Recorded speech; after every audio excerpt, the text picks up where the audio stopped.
Hello everybody, this is CJ Wiley with more Adventures on the Road. I put a shirt on earlier from Hawaiian Brian's when I was out there. It's named after a well-known pool player, Hawaiian Brian. He used to travel with my road partner, Dalton Leone, and Dalton told me a lot of stories about him, and Hawaiian Brian was always really nice to me. I think he was one of Rodney Morris's big influences and helped him when he was younger and was a super player.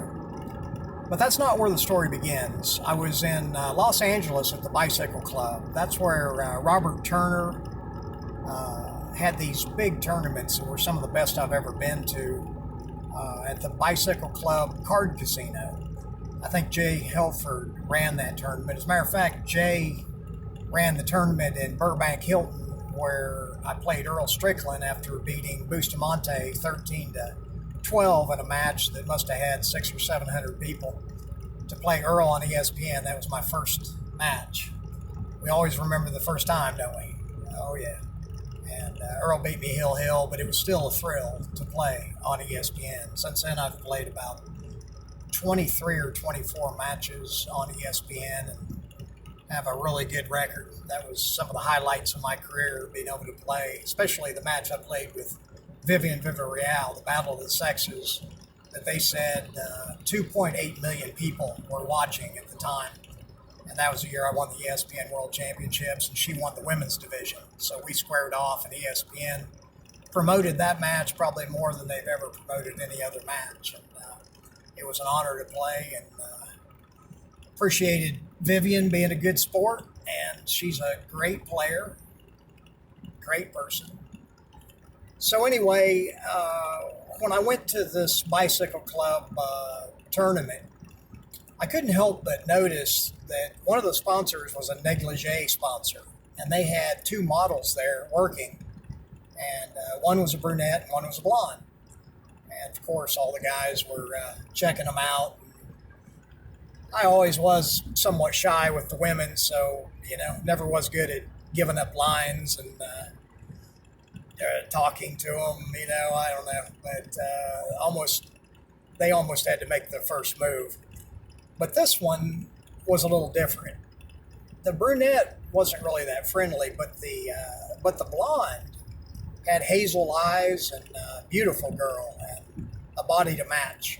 And she was running around in that little negligee outfit. So I was thinking to myself, Self, you need to say something to her. So I channeled into the hustler side of me. And when I got a chance, I went up to her and I said, hey, you look like you're really interesting, but I think you're missing something. And she looked at me and said, what's that? And I said, I don't know. I can't put my finger on it, but I'll tell you here in a little bit. And I just walked off, acting uninterested.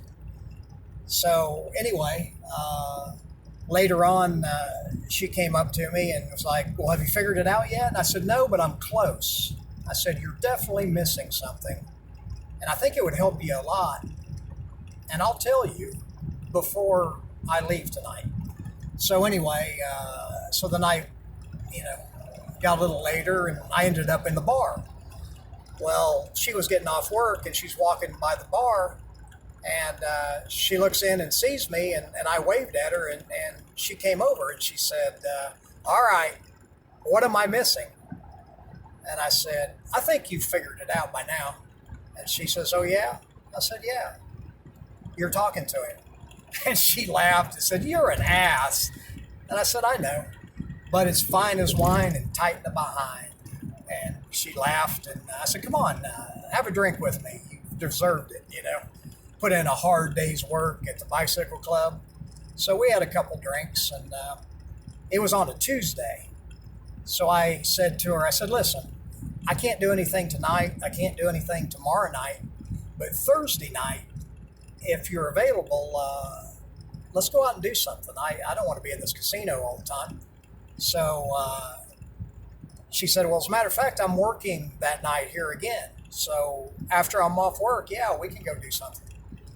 So anyway, I proceeded to play in the tournament the next day, and I was doing well. And See, I won the California State Championships there. They had 2 tournaments, and I ended up, I beat Efren in the finals of the California State Championships.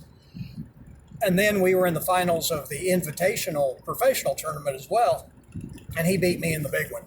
So, I've got really fond memories. But this girl, her name was Brittany, and she talked like a valley girl, gagged me with a spoon, and I thought that was just so cool. So I couldn't wait for Thursday, and Thursday came, and I told her hi and everything, but still, trying to act not interested because she got so much attention. And so after she got off work, she came over, and we ended up going out and hit it off and stayed together that whole tournament. I flew her to Dallas, and she didn't know a 5-ball from an orange, which was fine with me, and I took her around, played some pool, and she liked to play tennis. So, we played a little bit of tennis, and then, I really liked her. So I was like, how would you like to go to Hawaii? I said, there's a guy over there, Hawaiian Brian. There's a pool room, and I need to go over there, and I could probably do a little exhibition and play with people, but, we'll get a real nice place to stay. And she was like, she lit up, and she's like, yeah, Hawaii. I've never been to Hawaii. So we ended up flying over to Hawaii, and I went all out. I got this room that had a deck that racked around it, overlooking the ocean, and it cost a pretty penny, but it was worth it. It was all white on the inside, and really cool. So we went down to Hawaiian Brian's, and Brian was there.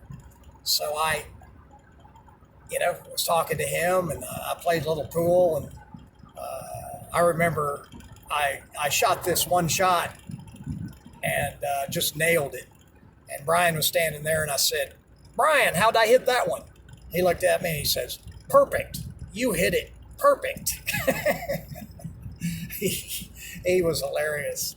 And so I played several people there, and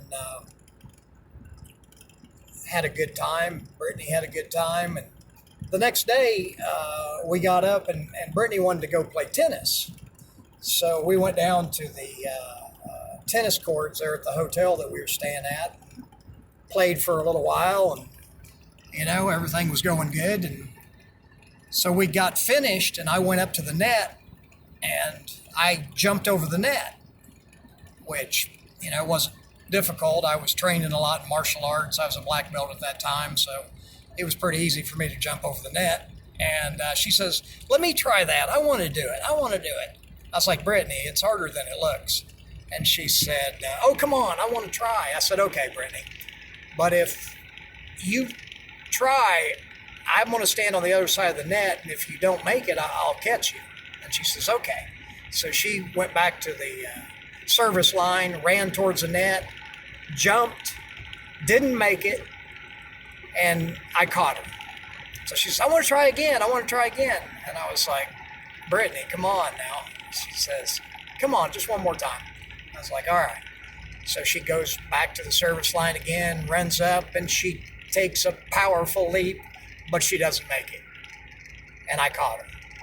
So she's like, one more time. I was like, Brittany, no, if you can't do it the first, she says, come on. And, hard to resist. She was no Chris Evert, but she looked a little better in those shorts. So she ran back, ran towards the net, jumped, didn't make it, and I caught her. So I was like, okay, Brittany, that's it. We're done. And she says, okay. So I turned around and walked towards the bench where I had a bag that we had the tennis rackets in, and I heard the footsteps. I looked around, and she's running towards the net. She jumps. She doesn't make it.